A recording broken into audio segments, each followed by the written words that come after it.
అందరికీ నా ప్రత్యేకమైన శుభములు. మీరందరూ బాగున్నారని నేను భావిస్తున్నాను. జీవితంలో ఎన్నో ప్రతికూలతలు, అనుకూలతలు మనం ఎదుర్కోక తప్పదు కదా. అనుకూలతలు వచ్చినప్పుడు అపరిమితంగా సంతోషించటం, అవరోధాలు వచ్చినప్పుడు మనుషులం కదా సహజంగా కృంగిపోవటం జరుగుతుంది. అలాంటి సందర్భాలలో దేవుని వాగ్దానాలు, దైవ సేవకులు చెప్పే దేవుని మాటలు, వ్యక్తిగతంగా మీరు చేసే భక్తి, ఇలాంటి వాటి ద్వారా మనలను మనమే పోషించుకుంటూ దేవునిలో ముందుకు సాగాలి. అన్ని సంగతులు మనకు ఒకేసారి తెలియదు. ఒకవేళ ఎవరైనా చెప్పినప్పటికీ వాటిని అర్థం చేసుకునే అంత మానసిక స్తోమత కూడా మనలో చాలామందికి లేదు కదా.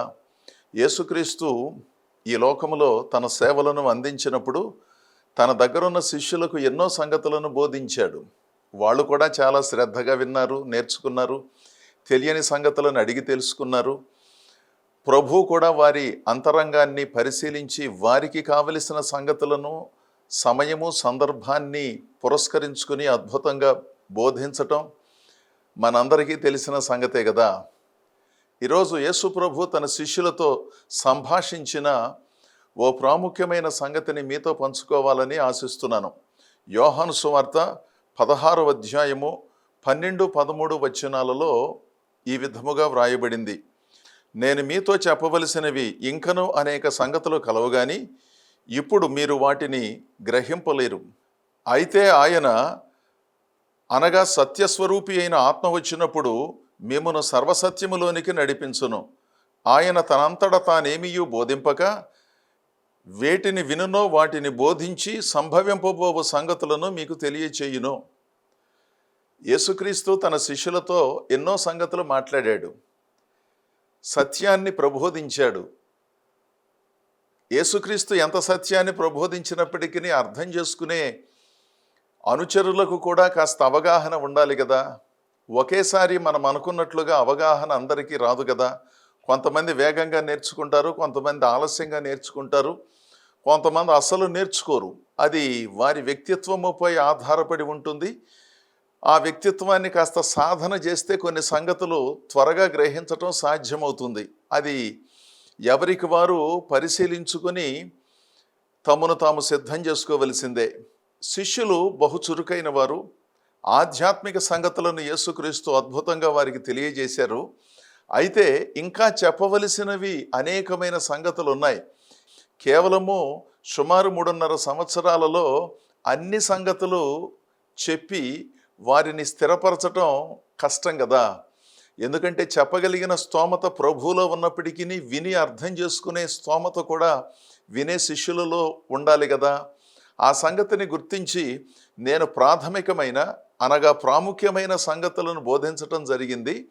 అయితే నేను వెళ్ళిన తర్వాత నా ప్రతినిధిగా పరిశుద్ధమైన ఆత్మను మీకు వరముగా ప్రసాదిస్తాను. ఆ పరిశుద్ధాత్మ ఎల్లప్పుడూ మీతో ఉండి మిమ్మల్ని నడిపిస్తాడు అని యేసుక్రీస్తు చెప్పాడనమాట. దేవుని ప్రజలమైన మనం సత్యమును తెలుసుకోవటం ఎంత ప్రాముఖ్యమో సర్వసత్యమును తెలుసుకోవటం కూడా అంతే ప్రాముఖ్యం. సత్యము అంటే మనందరికీ తెలుసు, నేను వేరుగా చెప్పనక్కర్లేదు. సత్యం మాట్లాడాలని, సత్య సంబంధితమైన సంగతులను మనం జరిగించాలని, అసత్యానికి దూరంగా ఉండాలని, అప్పుడే మనం అనుకున్న సమాజము నిర్మించబడుతుందని, ప్రజలు సుభిక్షంగా ఉంటారని, ప్రశాంతమైన జీవన విధానం ఈ ప్రపంచం కలిగి ఉండాలంటే సత్యమే పలకాలనే సంగతులు చిన్నప్పటి నుంచి మనం నేర్చుకున్నాం. ఆశలు, ఆశయాలలో మీరు నేను గొప్పవాళ్ళమే కానీ ఆచరణ దగ్గరకు వచ్చేసరికి కాస్త వెనకబడుతున్నాం కదా.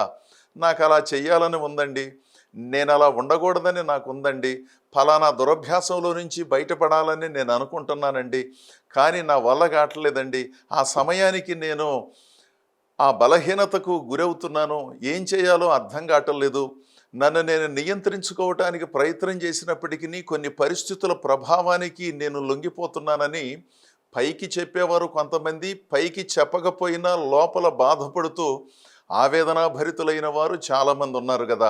ఎందుకంటే ప్రతి మనిషికి దేవుడు మనస్సు అనే ఒక సాక్షిని మనలోనే ఉంచాడు. దానినే మనస్సాక్షి అన్నాము. బయట వాళ్ళు వచ్చి మనతో చెప్పటం కాకుండాను మనలోనే మనలను సరిచేసే ఒక సాక్షి లేదా ఒక మంచి స్నేహితుడు దేవుని ప్రతినిధిగా మనలో ఉన్నాడు. ఆ మనస్సాక్షి అనే ప్రతినిధి మాట మనం వినగలిగినట్లయితే సత్యాన్ని పలకటం, సత్యసంధులుగా ఉండటం, ఇలాంటివన్నీ కూడా జరుగుతాయి. ఇక్కడ మనం గమనించవలసిన సంగతి, యేసుక్రీస్తు చెప్పవలసిన సంగతులన్నిటినీ చెప్పిన తరువాత రాబోవు సంగతులను గురించి కూడా ప్రభువు చెప్పాడు. ఆ మాటకొస్తే సర్వసత్యమును యేసుక్రీస్తు బోధించాడు.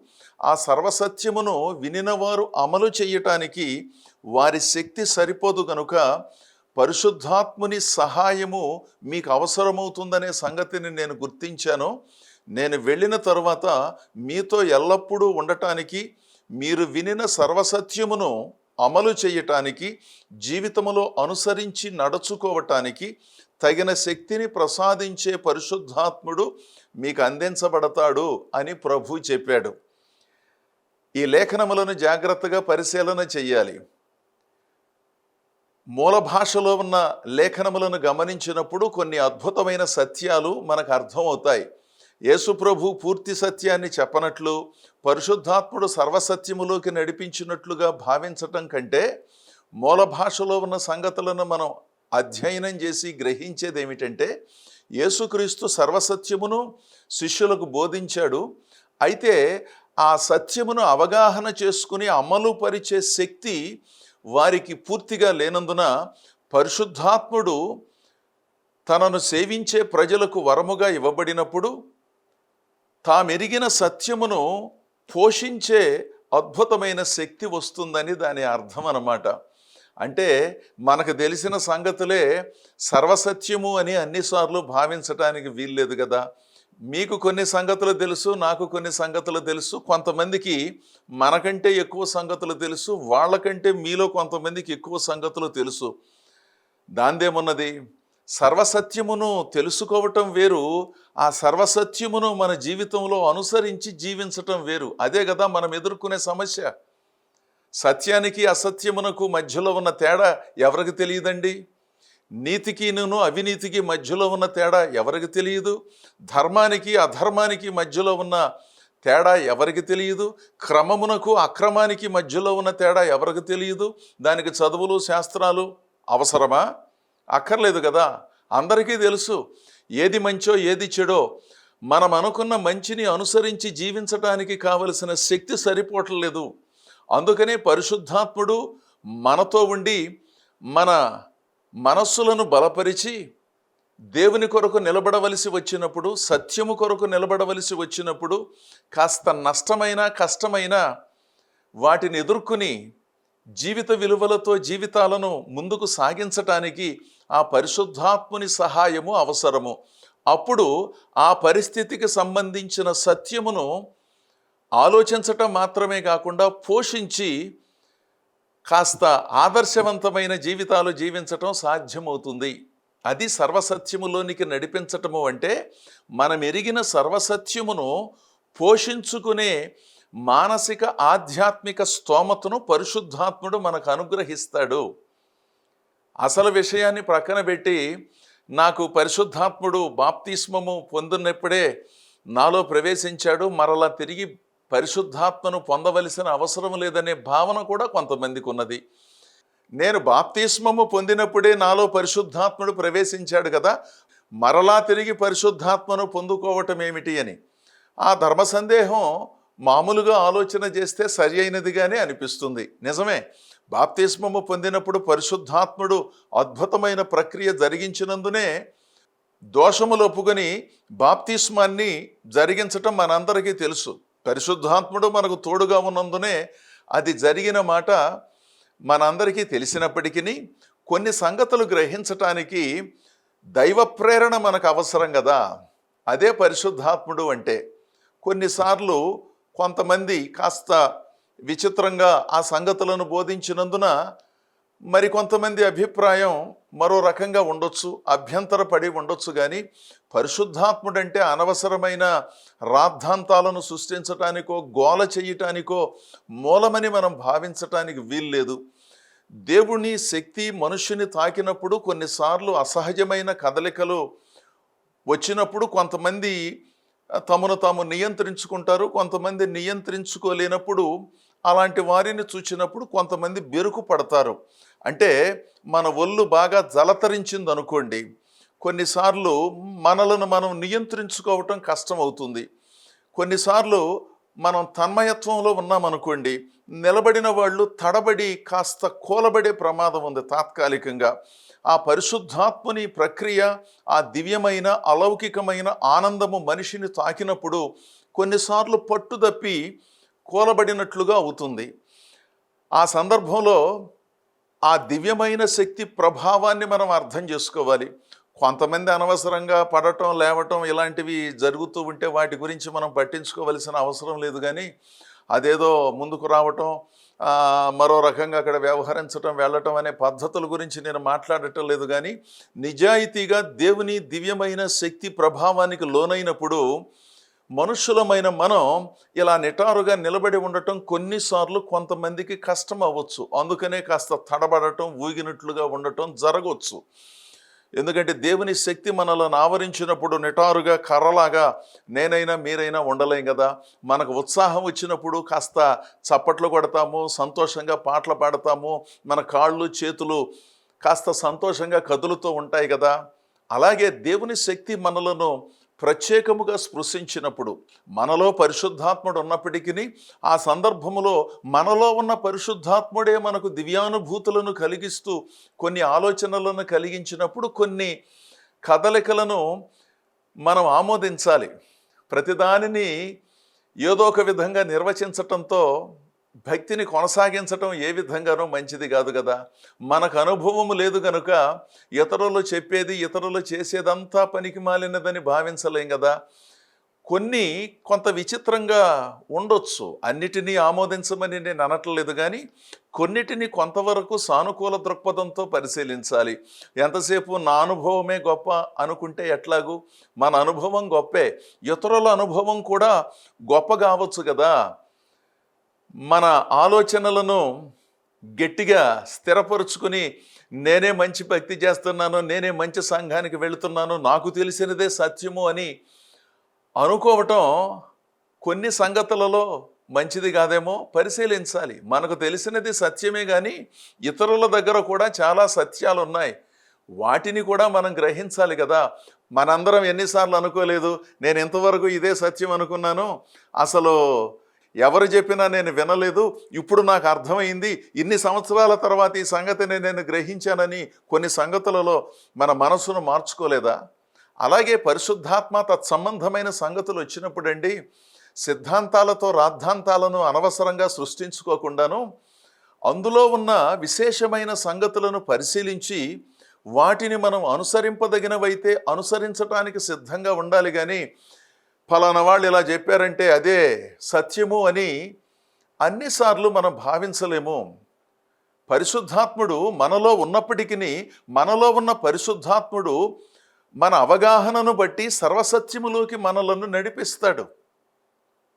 కొన్నిసార్లు మరో ప్రత్యేకమైన అభిషేకంతో మనలను సందర్శిస్తాడు. తప్పేమున్నది? అలా కాకుండాను నాలో పరిశుద్ధాత్ముడు ఉన్నాడు కనుక నేను పొందుకోవలసిన పని లేదు, అది లేని వాళ్ళు పరిశుద్ధాత్మను పొందుకోవాలి అనే సహజమైన భావనతోనే సరిపెట్టుకోకుండాను కొన్ని సంగతులను పరిశీలించాలి. ఇలాంటి ఆధ్యాత్మికపరమైన సంగతులు వచ్చినప్పుడండి ఎవరి వాదనను వాళ్ళు వినిపిస్తూ తెగకుండా ముడిపడకుండా ఉండే పద్ధతులతో కూడిన సంభాషణలు జరిగించటం కూడా మంచిది కాదు. ఎంతసేపు నా అభిప్రాయం గొప్పని నేను, మీ అభిప్రాయం గొప్పని మీరు, మీ సంఘం గొప్పదని, మీ డినామినేషన్ గొప్పదని, మా డినామినేషన్ గొప్పదని అనుకోవటానికి భక్తి చేయనక్కర్లేదు కదండి. సత్యములో ఉన్న మౌలికమైన సంగతులను గ్రహించాలి, కానీ అక్షరార్థంగా సంగతులను ఆలోచించి అర్థం చేసుకుని అదో రకమైనటువంటి భక్తి పద్ధతులను మనం కొనసాగించనక్కర్లేదు. ఇక్కడ యేసు ప్రభువు ఏం చెప్పాడు? మీకు చాలా సంగతులు చెప్పాను, ఇంకా చెప్పవలసిన సంగతులు ఉన్నాయి, చెప్పబోతున్నాను. అప్పటికి యేసు ప్రభువు ఇంకా శిలువ మరణ పునరుద్ధానములు పొందలేదు. అప్పటికి చెప్పిన సంగతులున్నాయి. ఈ లోపుగా అనగా తాను శిలువ మరణం పొందే లోపుగా చెప్పవలసిన సంగతులు కూడా ఉన్నాయి. ఆ చెప్పబోయే సంగతులు, చెప్పిన సంగతులను మీ జీవితాలలో అమలు చేసి మెరుగైన ఫలితాలు పొందటానికి మీ శక్తి మాత్రమే సరిపోదు గనుక నేను పరిశుద్ధాత్మను మీకు అనుగ్రహిస్తాను, వరముగా మీకు ప్రసాదింపబడిన పరిశుద్ధాత్ముడు మీరెరిగిన సర్వసత్యమును అమలు చేయటానికి, అనగా అనుసరించి నడుచుకోవటానికి తగిన శక్తిని ప్రసాదిస్తాడు అన్నాడు. అంతేగాని అనవసరమైన గోల చేసినట్లుగానో లేకపోతే అల్లరి చేసినట్లుగానో పరిశుద్ధాత్ముడు వస్తాడని ప్రభు చెప్పలేదు.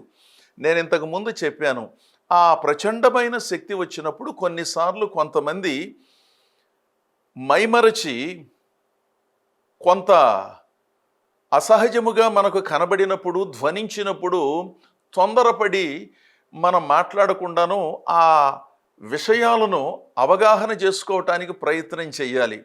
అంటే దేవుని సన్నిధిలో సంతోషించటం, ఆనందించటం, చప్పట్లు కొట్టడం ఇవి తప్పని భావించడం కూడా అన్నిసార్లు రైట్ కాదుగా. అసలు ఏం చెప్పినా వాక్యము కదలికలు లేకుండా, స్పందన లేకుండా, అసలు వింటున్నారో వినటం లేదో తెలియకుండా అలా కూర్చుని అలా నిలబడి ఉండేవాళ్ళను కొంతమందిని చూస్తే అసలు వాళ్ళల్లో ఏం జరుగుతుందో మనకు అర్థం కాదు. మీరు ఎప్పుడైనా ఏదైనా సంతోషకరమైన వార్త విన్నప్పుడు బాగా నవ్వుతాం కదా, మనం చాలా ఆనందిస్తాం కదా. ఆ నవ్వు వచ్చినప్పుడు మనం కుర్చీలో కూడా కొన్నిసార్లు కూర్చోలేని పరిస్థితి వస్తుంది కదా. కొంతమంది లేచి నిలబడతారు, కొంతమంది చప్పట్లు కొట్టినట్లుగా అవుతారు, కొంతమంది సోఫాలో అటు ఇటు ఊగుతారు. ఎందుకు అలా జరిగింది? మామూలు నవ్వు వచ్చినప్పుడు అలా జరగలేదు. అధిక సంతోషం వచ్చినప్పుడు కొన్నిసార్లు మనం దానిని పట్టలేనందున శరీరంలో కదలికలు కొంచెం అసహజంగా అనిపించాయి. కొన్నిసార్లు కొంతమంది నవ్వు మొదలు పెడితే ఆపటం చాలా కష్టం కదా. అలా నవ్వుతూనే ఉంటారు. నవ్వి నవ్వి చాలా ప్రాణాపాయం కూడా కొంతమంది తెచ్చుకున్నారని విన్నాను. అలాగే దేవుని శక్తి మనలను ప్రత్యేకముగా స్పృశించినప్పుడు కొన్ని కదలికలు వస్తే వాటిని అసహజమైనవిగా, అసలు వాళ్ళు భక్తి చేయటానికి పనికిరారు అన్నట్లుగా, అసలు భక్తి మేమే చేస్తాం అన్నట్లుగా మనం వ్యవహరించనక్కర్లేదని నా భావన. పరిశీలించండి. ఇలాంటి సంగతులకు వాదోపవాదాలతో కూర్చొని మాట్లాడుకోవలసిన పని లేదు, కానీ ఆలోచిస్తే అర్థమయ్యే సంగతులు. నేను మీకు ఇప్పటి వరకు చెప్పిన సంగతులు చాలా ఉన్నాయి. ఇంకా కొద్ది రోజులలో సర్వసత్యమును గురించిన సంగతులను నేను బోధిస్తాను.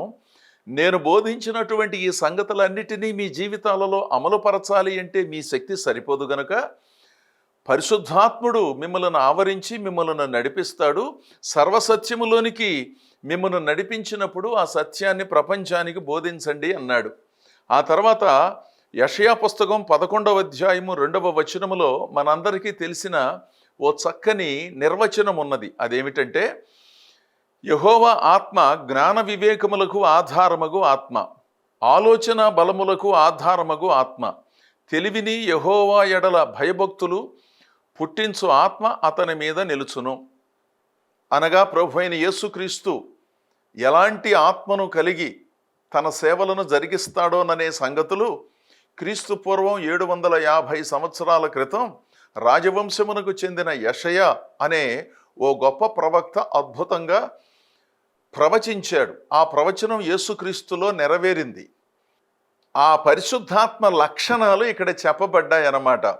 జ్ఞానము వివేకమునకు ఆధారమైన ఆత్మ అంటే దేవుని ఆత్మను పొందుకున్నవారు జ్ఞానంగా ఉంటారు, వివేకంగా ఉంటారన్నమాట. వివేకము అంటే అవివేకమునకు వ్యతిరేకమైన పదం కదా. అవివేకము అంటే నేను వేరుగా చెప్పనక్కర్లేదు. అవివేకములో నుంచి తీసేస్తే వివేకము, వివేచన, ఎప్పుడు ఏం చేయాలి, ఎలా వ్యవహరించాలి, ఎవరితో ఎలా మాట్లాడాలి, ఎప్పుడు ఏ నిర్ణయం చేయాలి, భక్తిని ఎలా చెయ్యాలి అనే చక్కని ఆలోచనలను ఎవరికి వారు గ్రహించటానికి వివేకము ఉపయోగపడుతుంది. జ్ఞానము దేవుడు అనుగ్రహించే బహుమానంగా ఉంటుంది. ఆ సంగతి మనకు తెలుసు. ఆ తర్వాత ఆలోచన బలములకు ఆధారమగు ఆత్మ. మంచి ఆలోచనలు రావటం కూడా దేవుని ఆత్మ సహాయము ద్వారానే వస్తాయండి. కొంతమందికి ఎప్పుడు చూసినా ప్రతికూలమైన ఆలోచనలు, మంచి ఆలోచనలు తక్కువ, ప్రతికూలమైన ఆలోచనలు ఎక్కువగా ఉన్నందున వాళ్ళ జీవితాలు ధ్వంసం అయిపోయాయి. ఆలోచనకు బలమునకు ఆధారమగు పరిశుద్ధాత్మ అని అభివర్ణించాడు. ఆ తర్వాత తెలివిని దేవుని ఎడల భయభక్తులను పుట్టిస్తుంది పరిశుద్ధాత్ముడు. అంటే సర్వసత్యములోనికి నడిపించే పరిశుద్ధాత్మ యొక్క విలువైన లక్షణాలను అద్భుతంగా యెషయా ఇక్కడ ప్రస్తావించాడనమాట. నేను పరిశుద్ధాత్మను పొందుకున్నాను, పరిశుద్ధాత్మను నేను బాప్తిస్మము పొందుకున్నప్పుడే పొందుకున్నానని వారి అనుభవాలను చెప్పే ప్రతివారు, మీరైనా నేనైనా ఎవరైనప్పటికీ ఈ పరిశీలన జరిగించుకోవాలి. మనలో జ్ఞానము వివేకమునకు ఆధారమగు ఆత్మ ఉన్నట్లుగా ప్రవర్తిస్తున్నామా? వివేచన బలములకు ఆధారమగు ఆత్మ ఉన్నట్లుగా ప్రవర్తిస్తున్నామా? దేవుని ఎడల భయభక్తులు పుట్టించే దేవుని సన్నిధి నాలో ఉన్నది అన్నట్లుగా ప్రవర్తించటం జరుగుతోందా? నేను పరిశుద్ధాత్మను పొందుకున్నాను, బాప్తిస్మం పొందుకున్నప్పుడే పరిశుద్ధాత్ముడు నాలో వచ్చాడు, సంతోషం, వారి అనుభవం వారిది. మరి కొంతమంది నాలో ఉన్నప్పటికీ కొన్ని బలమైన దేవుని కార్యాలు జరిగించటానికి దేవుని సహాయము నాకు ప్రత్యేకంగా అందించబడుతోందనే భావనలో కొంతమంది ఉన్నారు. ఎవరి అనుభవము చొప్పున వారు కొనసాగుతున్నారని అనుకుందాము. ఎవరైనప్పటికీ ఈ లక్షణాలు కలిగి ఉండటం చాలా ప్రాముఖ్యం. జ్ఞానము వివేకము లేకుండాను ఏది పడితే అది చేసి ఎక్కడికి పడితే అక్కడికి వెళ్ళి నేను పరిశుద్ధాత్మను పొందుకున్నానంటే ఏ విధంగా దానిని విశ్వసించాలండి? ఆలోచన బలము ఆధారమైనటువంటి ఆత్మను కలిగి ఉన్నామని ఏనాడు ఎన్నడూ కూడా వాళ్ళు చూపించుకోరు. ఒక మంచి ఆలోచన ఎప్పుడు రాదు వాళ్ళకి. శ్రమలు ఎదురైనప్పుడు బలముగా దేవుని కొరకు జీవించాలనే అవగాహన ఎన్నడూ లేదు. అయితే మేము దేవుని ఆత్మను పొందుకున్నాము అంటారు. ఆ తర్వాత తెలివిని దేవుని ఎడల భయభక్తులను పుట్టించు ఆత్మ.